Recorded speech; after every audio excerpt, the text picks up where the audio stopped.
Kloroplas. Penemu kloroplas. Sejarah penemuan fotosintesis dalam sejarah dunia, ada beberapa ahli yang telah melakukan penelitian berkaitan dengan fotosintesis. Antara lain Ingenhousz pada tahun 1770, Engelmann pada tahun 1822, Sachs pada tahun 1860, Hill pada tahun 1937, dan Blackman pada tahun 1905. Kloroplas atau disebut juga kloroplas ialah sebuah plastid yang mengandung klorofil dan dipakai untuk tempat berlangsungnya fotosintesis. Kloroplas merupakan organel sel yang mempunyai membran yang hanya ditemukan pada sel tumbuhan. Struktur kloroplas. Kita bisa lihat membran dalam, membran luar, ada tilakoid, stroma, lamela, dan grana. Berikut penjelasannya. Struktur dari kloroplas. Yang pertama, membran luar memiliki fungsi untuk mengelola proses keluar masuknya zat cair dan padat. Kemudian ruang antar membran memiliki fungsi untuk memisahkan ruang membran luar dan dalam dengan tebal 10 mm. Kemudian membran dalam sebagai penghalang pada sitosol dan stroma. Tilakoid memiliki fungsi untuk reaksi terang dan memiliki peran untuk memperoleh energi cahaya matahari. Kemudian ada stroma, adalah sebuah membran yang akan membungkus cairan kloroplas. Kemudian ada granum, kumpulan tilakoid yang membentuk tumpukan seperti logam uang. Kemudian DNA plastida, sebuah gen pembawa sifat ada pada plastida untuk mereplikasi kloroplas. Kemudian ada ribosom, plastoglobula, dan juga ada pati. Ini pati adalah hasil yang diperoleh karena proses fotosintesis yang telah disimpan dalam pati. Kemudian ada fungsi kloroplas. Fungsi kloroplas yaitu wadah untuk proses fotosintesis. Selain itu, kloroplas juga sebuah organel sel yang terdapat membran dan hanya akan ditemukan di sel tumbuhan saja. Kemudian berfungsi sebagai tempat terjadinya klorofil saat tumbuhan mengalami produksi atau fotosintesis. Fotosintesis ini merupakan sebuah proses biokimia yang akan terjadi di tumbuhan hijau dalam upaya menghasilkan zat makanan, sebagai contohnya adalah karbohidrat. Kemudian klorofil ini adalah pigmen yang dapat membersihkan warna hijau yang ada di tumbuhan dan akan menjadi molekul utama di dalam proses fotosintesis yang terjadi pada tumbuhan. Fotosintesis adalah proses menghasilkan karbonhidrat dari bahan karbon dioksida dan air. Dalam proses fotosintesis ini dibutuhkan cahaya sebagai sumber energi untuk karbonhidrat tadi. Fotosintesis terjadi pada dua tahap, yaitu pertama ada reaksi terang dan reaksi gelap. Pada reaksi terang terjadi pada grana kloroplas, sedangkan pada reaksi gelap terjadi pada stroma kloroplas. Nah, di sini saya akan menjelaskan tentang reaksi terang. Disebut reaksi terang karena reaksi ini baru dapat terjadi karena adanya cahaya matahari. Reaksi terang pada fotosintesis dibagi menjadi dua reaksi, yaitu reaksi siklis dan non-siklis. Di sini saya akan menjelaskan tentang reaksi non-siklis.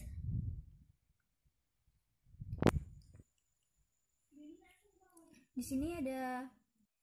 sini ada fotosistem 1 dan fotosistem 2. Pada fotosistem merupakan tempat reaksi terang di mana fotosistem akan menyerap energi cahaya matahari yang menyebabkan elektron pada fotosistem 1 akan terlepas dan ditangkap oleh akseptor primer. Setelah menangkap elektron, akan dilepaskan kembali elektron itu dan ditangkap oleh ferrodoksin atau disingkat Fd. Kemudian pada ferrodoksin akan melepaskan elektron itu dan ditangkap oleh NADP+ reduktase. Elektron ini akan digunakan oleh NADP+ untuk membentuk NADPH. Pada fotosistem 2. Ketika cahaya datang, energi diserap dan dihisap oleh fotosistem 2 yang menyebabkan elektron pada fotosistem 2 dilepas dan ditangkap oleh akseptor primer. Kemudian elektron itu dilepas dan ditangkap oleh plastogelenin atau disingkat Peki. Kemudian plastogelenin melepaskan elektron tersebut dan ditambah oleh kompleks sitokiom. Kemudian kompleks sitokiom dilepaskan dan ditangkap oleh plastocyanin atau disebut PC. Nah, pada fotosistem 1, karena 2 elektron dilepas, akibatnya fotosistem 1 menjadi kekurangan elektron. Kekurangan elektron di fotosistem 1 dilengkapi dan dipenuhi oleh plastocyanin ini. Jadi, elektron dari plastocyanin ini diberikan pada fotosistem 1 sehingga tidak kekurangan primer. Nah, kembali lagi pada fotosistem 2. Akibat cahaya, elektron dilepas akibat fotosistem 2, jadi kekurangan elektron. Nah, kekurangan pada fotosistem 2 ini ditambal molekul H2O atau air. Akibat molekul air ini akan terpecah menjadi H+ ditambah O2. Nah, selanjutnya ketika elektron itu berjalan pada akseptor primer, plastogelenin, kompleks sitokiom, dan plastocyanin, elektron akan melepaskan energi sehingga terbentuk ATP. Nah, hasil dari reaksi terang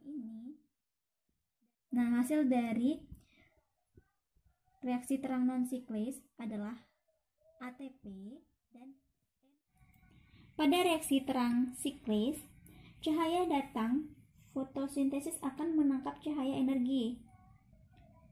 Kemudian, elektron akan terlepas dan ditangkap oleh akseptor primer. Kemudian,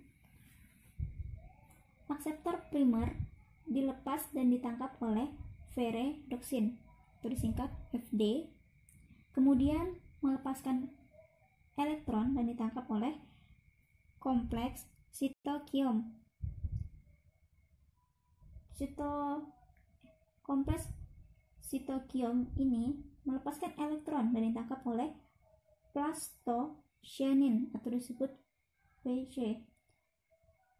Plastocyanin ini melepaskan elektron kembali ke fotosistem 1. Ketika elektron itu berjalan pada kompleks sitokiom dan plastocyanin, sehingga elektron akan melepas energi dan terbentuknya ATP.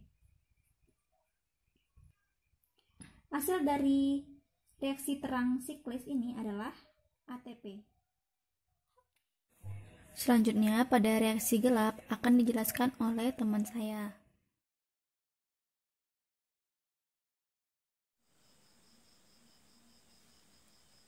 Reaksi gelap merupakan reaksi lanjutan dari reaksi terang dalam fotosintesis.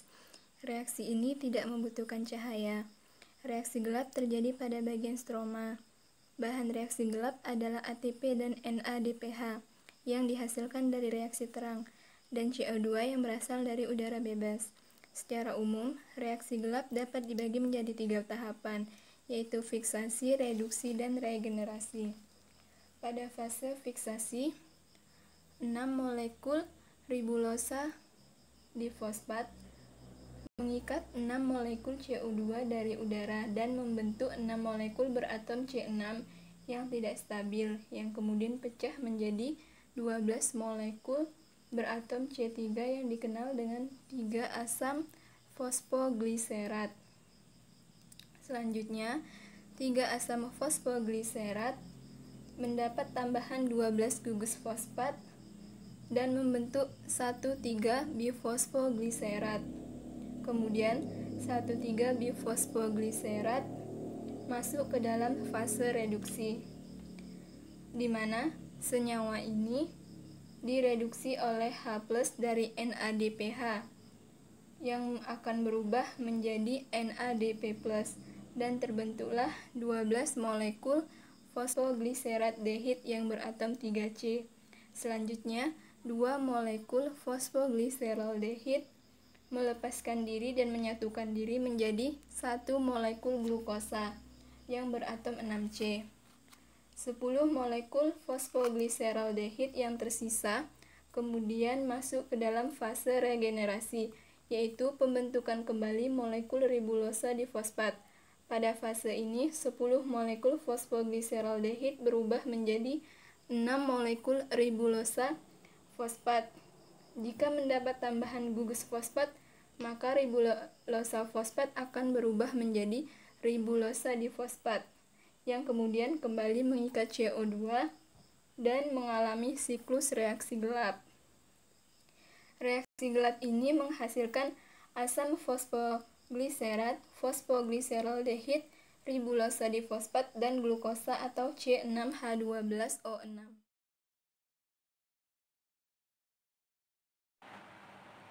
Berdasarkan tipe fotosintesis, tumbuhan dibagi ke dalam 3 kelompok besar, yaitu tumbuhan C3, tumbuhan C4, dan tumbuhan CAM atau Crassulacean acid metabolism. Yang pertama itu ada fotosintesis C3. Fotosintesis ini disebut mekanisme C3 karena molekul yang pertama kali terbentuk setelah fiksasi karbon adalah molekul berkarbon 3, yaitu 3 fosfogliserat. Contoh tanaman yang menggunakan fotosintesis C3 yaitu padi, gandum, dan kedelai. Adapun mekanisme fotosintesis pada tanaman C3 atau tahapan siklus Calvin pada tanaman C3 adalah yang pertama, tahap 1 atau fase 1, fiksasi karbon. Siklus Calvin memasukkan setiap molekul CO2 dengan menautkannya pada gula berkarbon 5 yang dinamai ribose bifosfat atau RUBP. Enzim yang mengkatalisis pada tahap ini adalah Rubisco. Bisa dilihat pada gambar. Kemudian, produk yang dihasilkan adalah intermediate berkarbon 6 yang demikian tidak stabil sehingga terurai separuhnya membentuk 2 molekul 3 fosfogliserat. Pada fase kedua atau reduksi, setiap molekul 3 fosfogliserat tadi menerima gugus fosfat baru. Suatu enzim mentransfer gugus fosfat dari ATP ini membentuk 1,3-bifosfogliserat sebagai produknya. Selanjutnya, sepasang elektron yang disumbangkan oleh NADPH untuk mereduksi 1,3-bifosfogliserat menjadi G3P atau gliseraldehid 3-fosfat. G3P ini berbentuk gula berkarbon 3. 1, 2, 3. Hasilnya terdapat 18 karbon karbohidrat, 1 molekulnya keluar dan digunakan untuk tumbuhan. Yang ini, satunya keluar, 1 molekulnya keluar, dan 5 yang lain didaur ulang untuk meregenerasi 3 molekul RUBP. Jadi satunya ke sini, 5-nya ke sini. Pada fase 3, yaitu regenerasi RUBP, dalam suatu rangkaian reaksi yang rumit, rangka karbon yang terdiri dari 5 molekul RuG3P disusun ulang oleh langkah terakhir siklus Calvin menjadi 3 molekul RuBp. Dari 5 molekul G3P ini diubah menjadi 3 RuBp. Untuk menyelesaikan siklus ini dibutuhkan 3 ATP yang akan diubah atau dihasilkan menjadi 3 ADP. Kemudian RuBp yang ini akan siap menerima CO2 kembali tanaman C3. Dan siklusnya berulang lagi. Kemudian ada fotosintesis C4. Tanaman ini disebut C4 karena tumbuhan tersebut mendahului siklus Calvin yang menghasilkan asam berkarbon 4 sebagai hasil pertama fiksasi CO2. Sebagian spesies C4 adalah monokotil seperti tebu, jagung, dan lain-lain. Adapun mekanisme fotosintesis pada tanaman C4 yaitu tahap pertama ialah penambahan CO2 pada fosfoenol pirufat atau PEP ini. CO2 ditambah dengan PEP untuk membentuk produk berkarbon 4 yaitu oksaloasetat. Enzim yang digunakan pada tahap ini yaitu PEP karboksilase yang menambahkan CO2 pada PEP. Karbon dioksida kemudian difiksasi dalam sel mesofil, oleh enzim PEP karboksilase tersebut. Senyawa berkarbon 4 malat yang ini merupakan hasil dari proses tersebut. Dalam hal ini, senyawa berkarbon 4 malat menyalurkan atom CO2 ke dalam sel seludang berkas pembuluh. Ini adalah sel seludang berkas pembuluh. Sel malat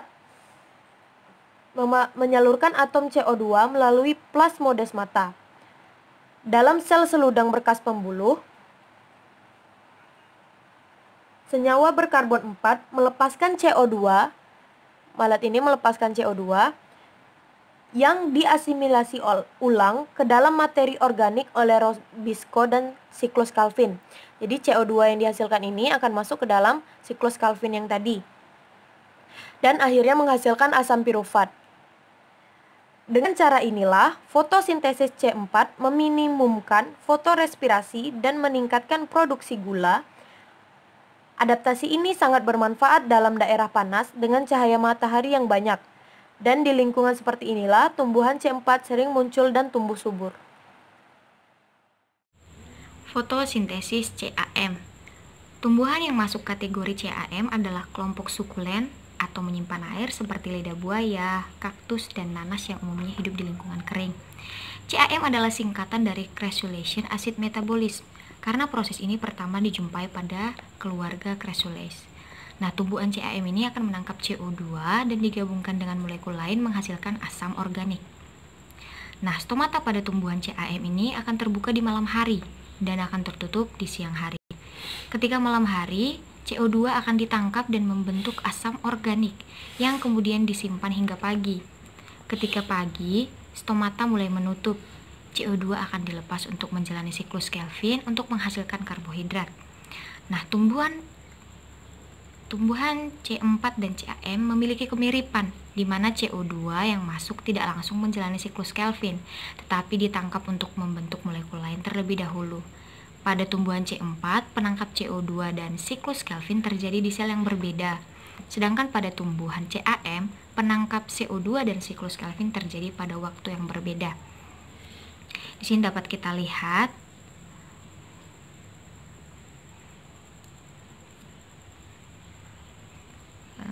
mekanisme fotosintesis CAM. Di sini kita lihat malam hari stomatanya terbuka, kemudian di siang hari stomatanya menutup.